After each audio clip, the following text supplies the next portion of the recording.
जिस प्रकार से कि हम कोई भी चीज़ जानकारी करते हैं और उसमें से ABCD का C निकाल लेते हैं और C निकालने के बाद कहते हैं पूरी ABCD हो गई। तो आप कहते हैं कि ABCD में ये पूर्ण रूप से नहीं है भैया, ये उसका एक हिस्सा है। पहली बात तो ये भ्रांतियां दूर करनी है कि योग है क्या। तो योग कोई आसन प्राणायाम जो है वो योग का एक हिस्सा है, मददगार है, उस तक पहुंचने के लिए है। बाकी उसे ही पूर्ण कह दिया जाए वो योग है तो वो योग नहीं है। सब लोग बोलते जाइएगा योग नहीं है। मुझे आप ही लोगों को पढ़ाना है, आप ही लोगों को बताना है, इस वजह से आप लोगों के बारे में कि योग वो नहीं है, वो एक पैकेज है, उसका हिस्सा है जो वहां तक पहुंचने में हमें मदद करेगा। अब आइए, मैं ज्यादातर अध्यात्म को आपकी परिपाटी में समझाने की कोशिश करता हूँ। यही मेरी स्पर्धा हमसे खुद से रहती है कि हम आप लोगों को आपके व्यवहार में ही समझा दें कि योग है क्या। ये योग आज से कौन सी चिड़िया का नाम है जो योग योग योग बड़े बड़े मंत्र लिख गए, महर्षि पतंजलि ने भी इस योग के ऊपर लिख दिया। आखिरकार ये योग है क्या? तो समझिए, योग को श्री कृष्ण भगवान अपने नजर से अर्जुन को बता रहे हैं। अर्जुन से कह रहे हैं कि हे अर्जुन, तुम इस योग को समझो, ये योग है क्या। ये योग ये है कि एक स्थिति का नाम योग है। किस स्थिति में हम रहे, यदि हम यहाँ पर बैठे हैं तो हमारा ध्यान सिर्फ यहीं रहे, और प्रायः ऐसा नहीं होता। होता है क्या आपसे? यदि हम यहाँ बैठे हैं तो पूर्ण रूप से ईमानदारी है कि हम यहीं पर ही बैठे, नहीं बैठ सकते। क्यों नहीं बैठ सकते? क्योंकि आप पे यही दोष लगता है और यही दोष आपके कर्म में आता है और ये कर्म को बिगाड़ देता है। आज मैं योग समझाने ही बैठा हूं आपके व्यवहारिक रूप से। आप इस योग को समझे।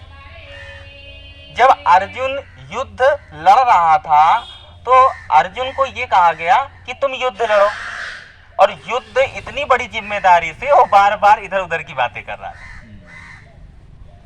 ये सामने हमारे चाचा खड़े हैं कैसे मार दे, ये हमारे गुरु खड़े हैं कैसे मार दे, ये फलाने खड़े हैं कैसे मार दे। तो श्री कृष्ण ने कहा कि तुम्हारी एकाग्रता भंग हो रही है, तुम्हें जो काम करना है, जो तुम्हारा धर्म है वो तुम नहीं कर रहे। और यदि तुम जो काम नहीं कर रहे हो तो तुम्हें योग की स्थिति कैसे प्राप्त होगी। जब तुम कर्म को कर्म ही समझकर नहीं कर रहे हो तो तुम्हारी स्थिति कहां से प्राप्त होगी। आपको पता चला कि हम यहाँ पर बैठे हैं, यहाँ की चीजों को देख रहे हैं और हमारा मन नहीं है। यहाँ पर हैं तो, मगर यहाँ पर मन बुद्धि जिस प्रकार से होना चाहिए उस प्रकार से हम नहीं हैं। आज यही अनुशासन हम लोगों को अपने जिंदगी में लाने की जरूरत है कि हम जो काम करें उस समय कोई दूसरा काम ना हो। गाड़ी चला रहे हैं तो अब गाड़ी ही चलाना है, गाड़ी के साथ अन्य काम नहीं करना है। जिस व्यक्ति की अपनी धारणा सिद्ध नहीं होती, जो काम उसे जिस समय करना चाहिए वो नहीं करता, तो उसके शरीर में, उसके जीवन में वो दोष उत्पन्न होते हैं और वो दोष उत्पन्न होने से वो उन दोषों में ही फंसा रहता है। तो वो योग की प्राप्ति क्या कर सकता है? तो ये चीज हमें समझना है कि ये योग है क्या। और इस योग को हेल्प करने में महर्षि पतंजलि ने कई सारी चीजें बताई हैं, और जिसमें कि प्रायः महर्षि पतंजलि का एक व्याख्यान है जिसको अष्टांग योग के नाम से जानते हैं। और अष्टांग योग के नाम से जब हम जानते हैं, उस अष्टांग योग में महर्षि पतंजलि ने अलग अलग व्यवस्थाएं रखी हैं। उस रूल को बताया है कि वो रूल क्या है, और उन रूलों को अपने जिंदगी में फॉलो करेंगे, और जैसे ही फॉलो करेंगे वैसे ही योग की परिकाष्ठा पे पहुंचने लगे। तो आइए आज हम आपको बड़ा ना बताकर आपके ही जीवन से बताते हैं कि योग है क्या। जिस समय अर्जुन इस बात में परेशान था कि ये कैसे मारे, अभी आपसे ही कह दिया जाए कि आपकी रिश्तेदार हैं, भाई तुम्हारा धर्म है, इनको काटो पीटो बाहर करो, तुम यही तो कहोगे अमित जी, अरे ये तो आदित्य जी सामने खड़े ही नहीं, कैसे मारे। मगर नहीं, यदि तुम्हारा धर्म मारने का है यदि तुम क्षत्रिय धर्म में हो और वो गलत काम कर रहा है तो तुम्हें मारना ही उचित है, यही धर्म है। और इसको समझना पड़ेगा। तो इसमें समझने के लिए पहले तो अच्छे काम करना जरूरी है ना। तुम योग की स्थिति जान रहे हो जहां पर अच्छे काम और बुरे काम दोनों ही छोड़ना है। किस स्थिति में? जैसा हम मान रहे हैं, जैसे हम कोई अच्छा काम करते हैं या बुरा काम करते हैं, तो दोनों की स्थितियों को समझना पड़ेगा और इन दोनों स्थितियों को धीरे से छोड़ देना है और बस योग में स्थापित हो जाना है।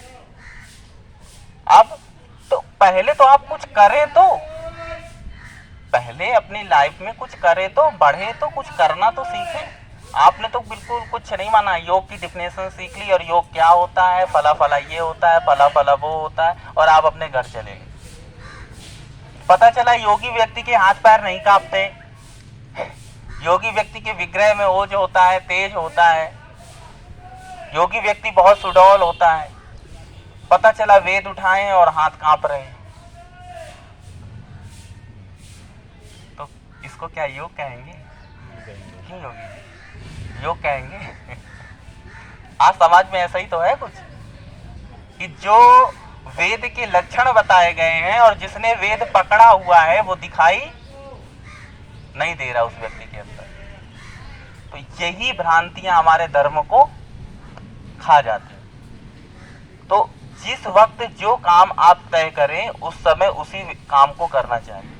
अब दूसरी बात, योग का जो परिकल्पना है वो योग इस वजह से लोगों को प्राप्त करना चाहिए क्योंकि उसे एक अच्छी जगह पहुंचना है, उसे एक अच्छे लेवल में पहुंचना है, जो कि हमारे श्री कृष्ण भगवान, जिन्हें हम योगी राज भी कहते हैं, वो हमें बता रहे हैं गीता के अंदर। और गीता ऐसे ही नहीं कही गई, सभी उपनिषदों, सभी वेद और शास्त्रों का सार है। जैसे प्राय आप लोगों ने पढ़ा होगा, क्वेश्चन बैंक देखा होगा, तो कहा कि इतनी मोटी किताब पढ़ने की जरूरत नहीं, ये पढ़ लो।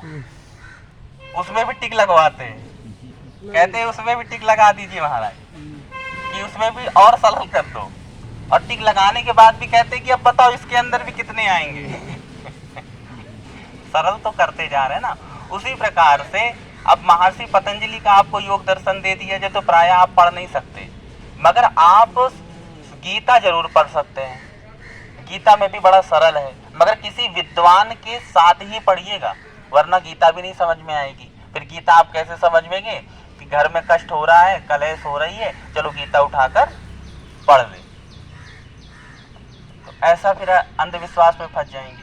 तो गीता भी हमें योग के बारे में सिखाती है, पहले उसके पहले वो कर्म करना सिखाती है। यदि आप कोई कर्म करते हैं और दुखी ना हो, परेशान ना हो, तो ऐसा क्या करें कि हमारा कर्म सही हो जाए। प्राय हमने कोई काम किया, जैसे अभी हवन ही किया आप लोगों ने, और उसमें एक बड़ी सी बिल्ली जो है वो उसी में गिर पड़े, हवन तो उसका भी हो गया ना। क्यों अमित जी, हवन हो गया ना। और जब उसे बिल्ली गिर पड़ी तो अब सवेरे तो हमने क्या शेड्यूल बनाया था, अच्छे से हवन करेंगे,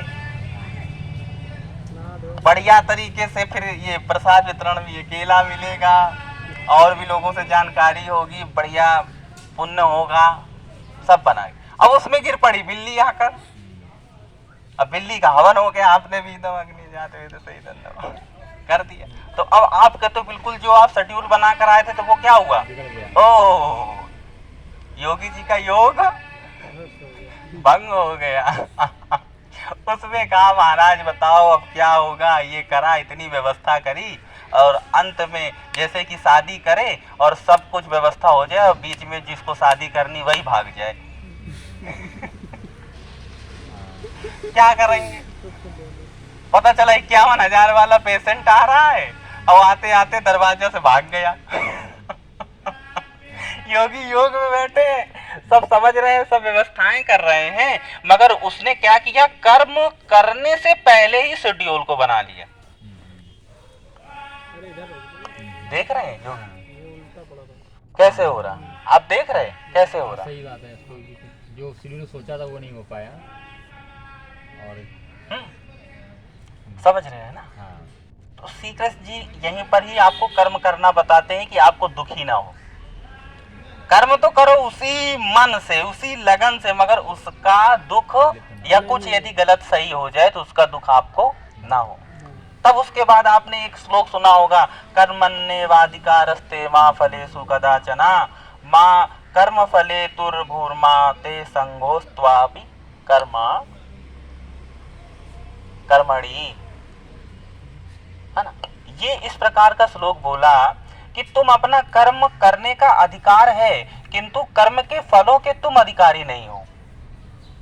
तुम ना तो कभी अपने आप को अपने कर्मों के फलों का कारण मानो और ना ही कर्म में कभी आसक्त हो। जैसे मैं ये हूं, तो मुझे अब ये मैंने शेड्यूल नहीं बनाया कि अगले संडे मैं ही बोलूंगा, और ना ही मैंने ये शेड्यूल बनाया है कि अभी यदि कोई आ जाए और कह दे उठो उठो हमारे बोलने की है, तो हमें ये भी दिक्कत नहीं है, मैं तुरंत अपनी पोथी पाते उठाकर चल दूंगा, क्योंकि मैं कर्म करने का तो अधिकारी हूं, मगर ना ही कर्म के फल की आसक्ति रखता हूं और ना ही स्थिति बदल जाए तो इससे आसक्ति भी नहीं रखता हूं। और क्योंकि यही कारण है, या तो वो आगे का सोच लेता है या तो खुद बैठ जाता है, और यदि दोनों स्थितियां खराब हुई तो उसका कर्म फिर अमित जी कहेंगे, लीजिए आदित्य जी, हमने तो ये वैभव जी को इतना सब कुछ माना था और ये तो 10 नंबर के चूतिया निकल गए, हमने फलाने को ऐसे किया, तो आपने माना ही क्यों? चोर क्या बता के आता है कि अब आ रहे हैं अभिषेक जी आपके घर पे ताला तोड़ने?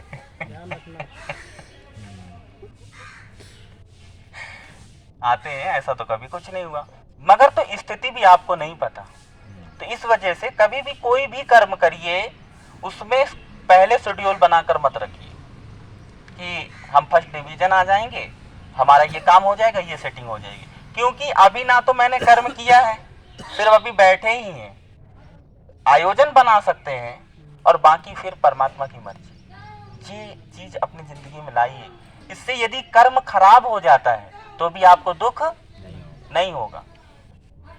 और यदि आप उस कर्म से आसक्तित हो गए कि हम रोज अच्छे काम करेंगे और ना हुए अच्छे काम तो दिमाग खराब हो जाएगा। अब काम तो छोड़ो, अब महाराज बैठे हैं कई किनारे पे और घिरे हुए अपने प्रश्नों के उत्तर में, समझ गए? घिरे हुए अपने सब प्रश्नों के उत्तर में कि क्या कैसे क्या होगा क्या नहीं होगा। तो ये स्थितियां हैं। अभी तो हमारा कर्म करने का तरीका ही सही नहीं है ना, और हमें नहीं लगता कि अभी श्री कृष्ण से कौन बड़ा योगी राज होगा, क्योंकि उन्हीं के आगे योगी राज लगता है और किसी के आगे योगी नहीं राज नहीं लगता। योग पर राज करने वाला व्यक्ति योगी राज। और श्री कृष्ण तुम्हें तुम्हारी बातों में समझा रहे, बड़े बड़े सूत्र नहीं उठा रहे। टीचर कौन? जो किताबों से थोड़ा अलग पढ़ा दे, समझ में आ जाए। उसे नहीं समझ में आ रहा है a square plus b square plus minus 2ab s बराबर u t plus half a t square, उसे नहीं समझ में आ रहा। तो वो क्या कह रहा है कि ये गेंद है, इसे जितनी दुगनी मात्रा से फेंकेंगे वो उतनी दुगनी मात्रा पे आएगा, एस बराबर u t plus half a T, उसकी दुगनी मात्रा plus half a t square, वापस गति के दूसरा नहीं। तो उसे व्यवहार में समझा रहा है। तो आज हमें अध्यात्म लोगों को व्यवहार में समझाना। तो देखिए कर्म करने का एग्जैक्ट हुआ कि किस प्रकार से कर्म करना है, कि तुम अपना कर्म करने का अधिकार है, परंतु कर्म के फलों के तुम अधिकारी नहीं हो, बिल्कुल अधिकार नहीं। योग सिखा रहे हैं तो हम स्वस्थ होंगे, योग करने से स्वस्थ हो जाता है व्यक्ति। और तुम्हारी टांग टूट गई तो क्या करोगे महाराज? योगी निकल गया योगपन। हाँ, ये स्थितियां नहीं बनानी। योग कर रहे हैं, ध्यान कर रहे हैं परमात्मा का, अभी परमात्मा हमको तेज भर देंगे और पता चला तुम्हारा इन्फेक्शन हो जाए, फिर क्या करो? मतलब कि हम कोई भी कर्म करते हैं उसकी पहले स्थिति बना लेते हैं। अभी तो किया भी नहीं, स्थिति तुमने क्यों बना ली महाराज?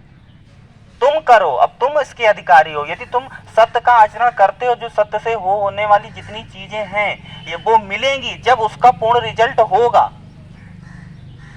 तो आपने पहले ही अपने दिमाग में बना लिया। और जब वो कोई स्थिति बिगड़ गई तो फिर आप कर्म से क्या हो गए? विमुख हो गए। अरे हम ये तो काम बिल्कुल नहीं करेंगे, इसमें तो बिल्कुल दिमाग खराब हो जाता है, पता नहीं कैसे फालतू फालतू फालतू फालतू फालतू फालतू काम। ऐसे व्यक्ति कहता नहीं है मुंह में, दिमाग में सोचता रहता है 24 घंटे। समझ रहे हैं? तो योग तो उससे हाई क्वालिटी की है। तो पहले आप कर्म करना सीखें। कर्म किस प्रकार से किया जाता है, तो जो कि मैंने आपको कर्म करने का श्रीकृष्ण जी ने तरीका बताया कि तुम अपना पूरा 100 में से 100% रिजल्ट दो, मगर दिमाग में ये मत मानो कि हम फर्स्ट हो जाएंगे। ये मानो कि मैंने अपना रिजल्ट पूरा दिया और मेरी ऐसी संभावना है कि मैं यही प्रथम आऊंगा, और यदि जो होता है वो तो समय बताएगा। तो यदि आप फेल भी हो जाओगे तो कोई दिक्कत नहीं होगी, मगर आपने सोच के दिल में आप फल से आसक्तित हो गए कि अरे नहीं भाई, हमने कार तो खरीदनी है, चाहे जैसे खरीदेंगे। ये नहीं, परमात्मा की इच्छा होगी तो हम खरीद लेंगे। तो वो जो चोट लगने वाली है ना खरीदने की, वो आपको लगेगी नहीं। तो ये समझ लीजिए, ये हुई एक संतुलन बनाकर कर्मों में चलना। अब आती है बात योग की। योग बहुत सरल भाषा में मैं आपको बताता हूँ कि योग है क्या, इसको प्राप्त कैसे किया जाए, जिसमें कि यम नियम, धारणा, प्रत्याहार, प्राणायाम, आसन, बहुत सारी चीजें हैं। यदि आप अच्छी अच्छी चीजों को करते चले जा रहे हैं अपने जीवन में, खाना सही से खाना, उठना सही से, समझना सही से, बोलना सही से, पढ़ना सही से, सोचना सही से, चलना सही से, करना सही से, लिखना सही से, हर चीज में सही करना है हमें।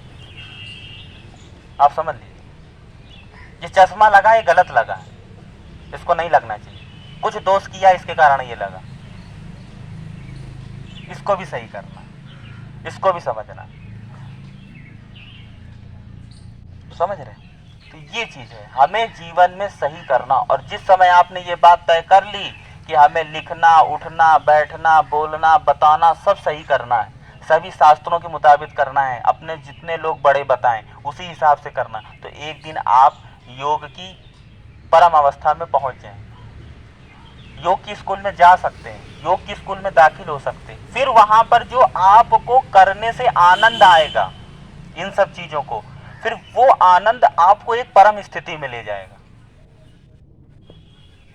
फिर उसके बाद आपको बुरा और अच्छा ऐसा लगेगा जैसे मानो कुछ है ही नहीं।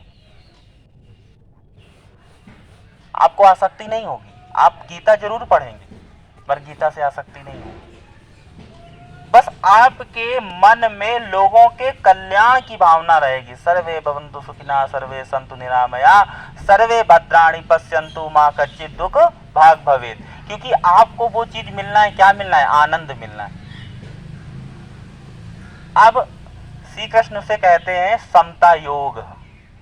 उस योग का क्या नाम है? समता योग। समता योग। उन्होंने समता योग का नाम दिया, जिस योग को आज प्राप्त करने के लिए महर्षि पतंजलि ने इतना लंबा चौड़ा व्याख्यान दिया है, जिसे योग दर्शन आप लोग सब लोग जानते हैं, जिसमें कि हमारे इस संडे को शायद छोड़कर दूसरे संडे पर विनोद जी ने इसी बारे में बहस कर रहे थे, बता रहे थे कि योग है क्या, योग दर्शन है क्या। तो उसके ये जो योग सूत्र लिखा गया है, महर्षि पतंजलि जी ने कृष्ण जी के उपदेश से पहले लिखा था कि बाद में लिखा? महर्षि पतंजलि जी का जो योग दर्शन है, इस बात के लिए तो हम महर्षि पतंजलि श्री योगी राज का ये जो दोनों का तादात्म्य भाव है, ये आचार्यों से मैं कंफर्म करके आपको बताऊंगा। ये मुझे शायद महर्षियों और ऋषियों का आना, जैसे वेदव्यास जी, अब वेदव्यास जी जो हैं वो श्री कृष्ण जी के पहले से थे, मगर महर्षि पतंजलि का अभी समावेश मुझे ऐसा अभी कुछ ज्ञात नहीं है कि महर्षि पतंजलि श्री कृष्ण जी से पहले आए कि श्री कृष्ण जी के बाद आए। क्योंकि और कहीं ना कहीं एग्जाम में जो होता है, जो इसके पेपर होते हैं जी जी, तो उसमें जब आप योग, फादर ऑफ योग जब आता है, तो वहाँ पे आप जब शिव को लिखते हैं तो आपका सही हो जाता है वो क्वेश्चन।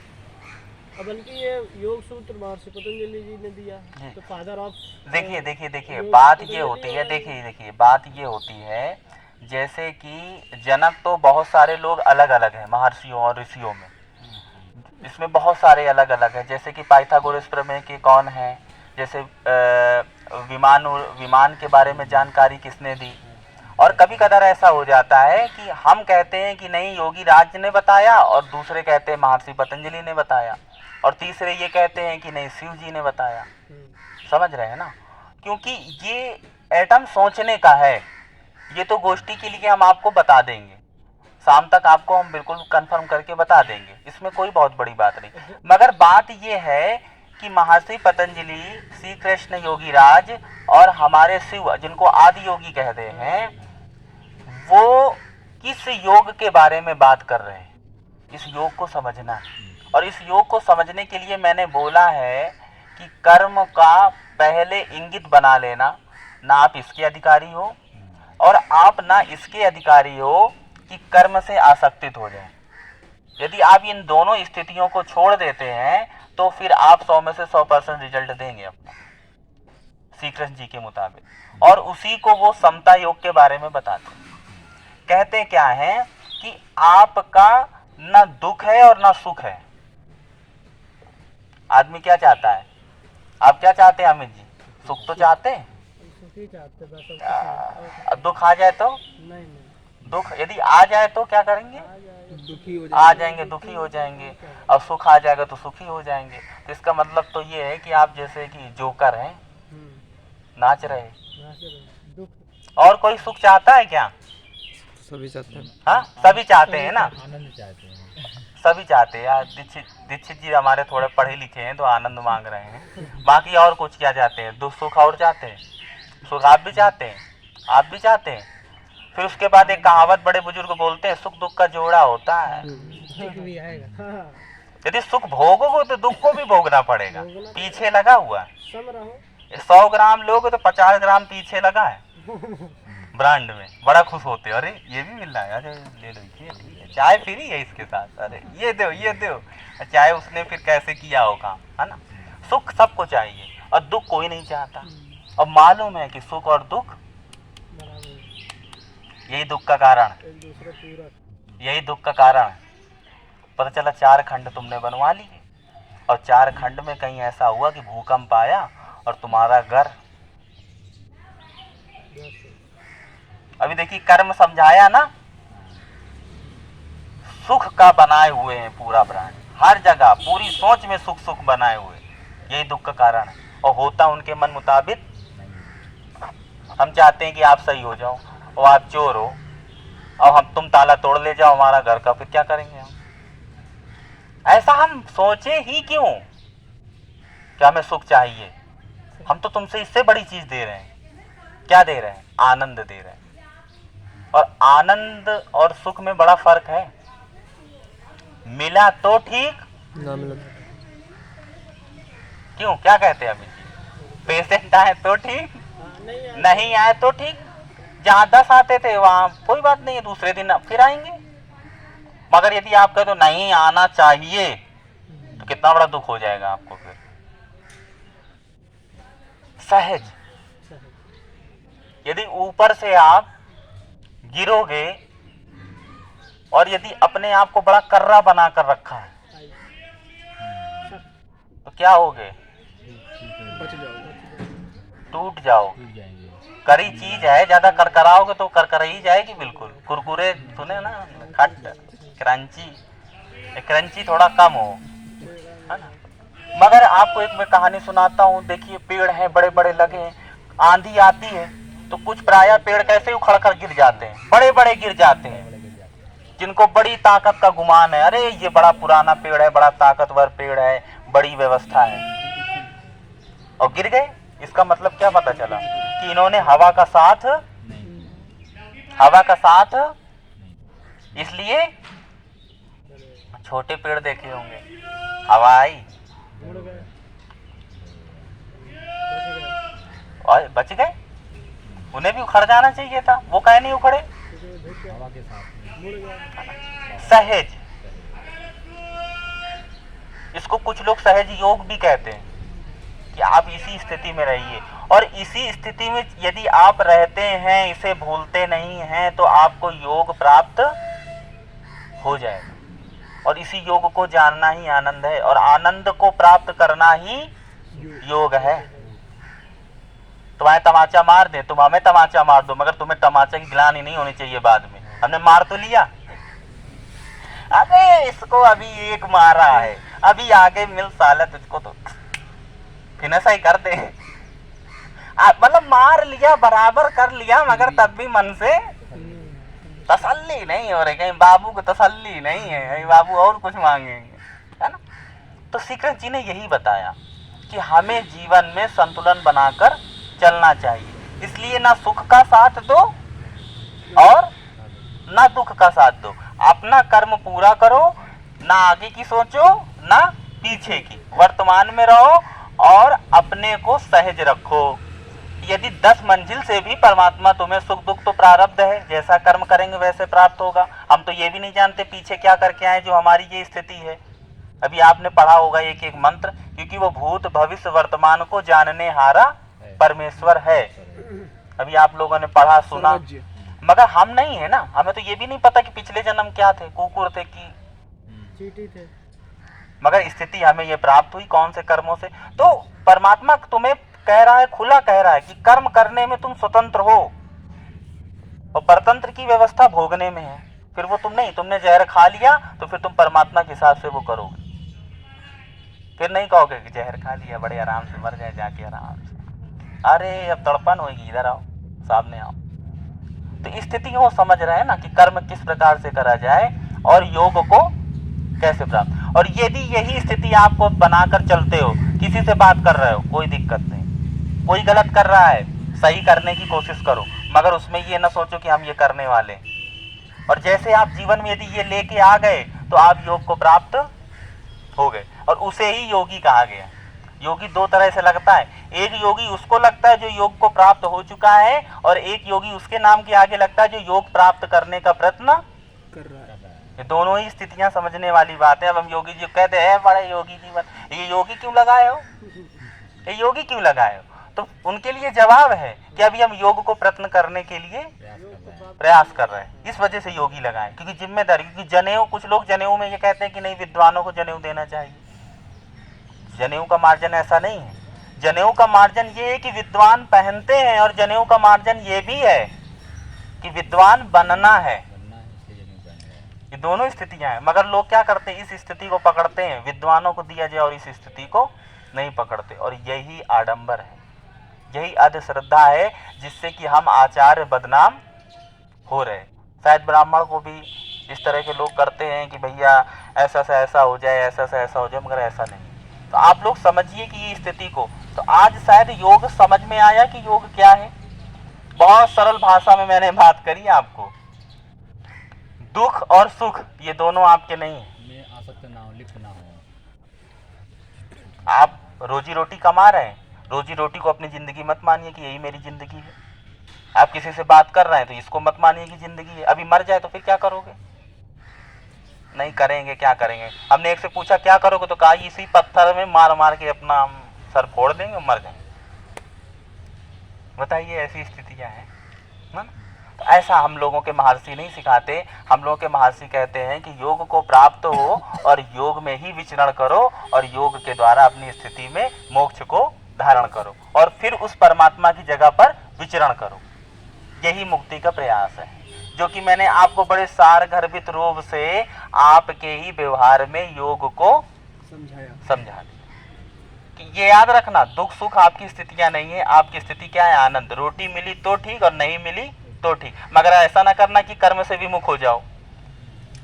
पंडित जी ने तो कहा था कि रोटी मिली तो ठीक, और हम रोटी नहीं कमाने जाएंगे। काहे को ठीक, अब तो ठीक, आनंद में हो गया, तो आनंद की स्थिति आ गई।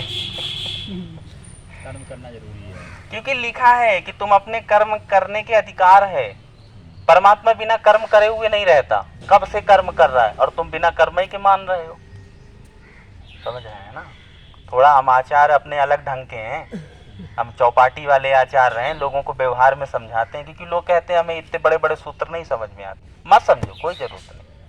हम समझाने बैठे हैं तो क्यों नहीं समझ में आएगा। और यदि इसी तरीके से अध्यात्म के आचार्य हो जाएं और उन्हें सरल भाषा में समझा दें, तो वो योग को प्राप्त हो जाएंगे, स्थितियों को प्राप्त हो जाएंगे। मगर नहीं, इसमें नहीं समझते। इसमें समझते हैं अच्छा तुम धर्म के ज्यादा ज्ञाता हो, बताओ अच्छा राम जी के बाप का क्या नाम था? महाराज अच्छा एक बात ये बताओ, राम जी के बाप का नाम जान के तुम कौन से प्राइम मिनिस्टर बन जाओगे? पहली बात। यहाँ तो कल्याण की बात हो रही ना, कल्याण जानना नहीं है, करना है। ऐसी ऐसी स्थितियां हो जाती हैं कभी कभार कि हम क्या बता रहे हैं और वो क्या कर रहे हैं, है ना। आपकी प्रश्नों का जवाब मैंने लिख लिया है अमित योगी जी, और मैं आपको शाम तक ही पूरा क्लियर कर दूंगा कि महर्षि पतंजलि और योगी राज का क्या तादात्म्य भाव है। मगर योग आपको शायद समझ में आया होगा। इसी को श्रीकृष्ण जी कहते हैं कि हे अर्जुन, जय अथवा पराजय की समस्त आसक्ति त्याग कर समभाव, सम स्थिति, संयम, मुलायम, समभाव से अपना कर्म करो, यही समता योग कहलाता है। अब समझ लीजिए, आज से ही कर्म करना स्टार्ट कर दीजिए आप। यदि कोई गलत हो जाए तो अपने की स्थिति नहीं, खराब हो जाए तो स्थिति नहीं, सुखी हो जाए अरे फूल के ऐसा नहीं, न फूल कर गुब्बारा हो, न पचक कर आमचूर हो, छुआरा हो, अपनी स्थिति में राजा हो और राजा की तरीके जिंदगी जियो, क्योंकि परमात्मा ने तुम्हें इतनी बड़ी सृष्टि का साम्राज्य दे रखा है और कहा है कि खुले विचरण करो और धर्म को आगे बढ़ाओ। धर्म मतलब क्या? अच्छी व्यवस्थाओं को आगे बढ़ाओ, जैसे परमात्मा अपनी व्यवस्थाओं को बढ़ाता है। आज मैंने ये समस्त योग आप लोगों के समर्पित किया है और इस योग को समझिएगा। ये प्रवचन नहीं है बाबा जी का, मैंने कहानी किस्से नहीं यहाँ बुझाए, कहानी किस्सों में अपना काम भर के, पतंजलि योग का भर के और तुम लोगों को लगा दिया। हाँ, टीकाकरण हो गया है, वैक्सीनेशन, और आप कोरोना से मुक्त रहेंगे, बाहर के भी और अंदर के भी। ठीक है, चलिए इसी के साथ आप लोगों को साष्टांग प्रणाम। आइए हम लोग एक प्रार्थना के साथ हर बार खत्म करते हैं, तो एक प्रार्थना जरूर कर ले। सभी लोग बोलिएगा। मधुर वेद वीणा बजाए चला जा, मधुर वेद वीणा बजाए चला जा, जो सोते हैं उनको जगाए चला जा, जो सोते हैं उनको जगाए चला जा, मधुर वेद वीणा बजाए चला जा, मधुर वेद वीणा बजाए चला जा, जो सोते हैं उनको जगाए चला जा, जो सोते हैं उनको जगाए चला जा, कुकर्मों के कीचड़ में जो फंस रहे हैं, कुकर्मों के कीचड़ में जो फंस रहे हैं, अविद्या अंधेरे में जो धस रहे हैं, अविद्या अंधेरे में धस रहे हैं, उन्हें सत्य पथ तू, उन्हें सत्य पुत तू बताए चला जा, उन्हें सत्य पथ तू बताए चला जा, मधुर वेद वीणा बजाए चला जा, मधुर वेद वीणा बजाए चला जा, जो सोते हैं उनको जगा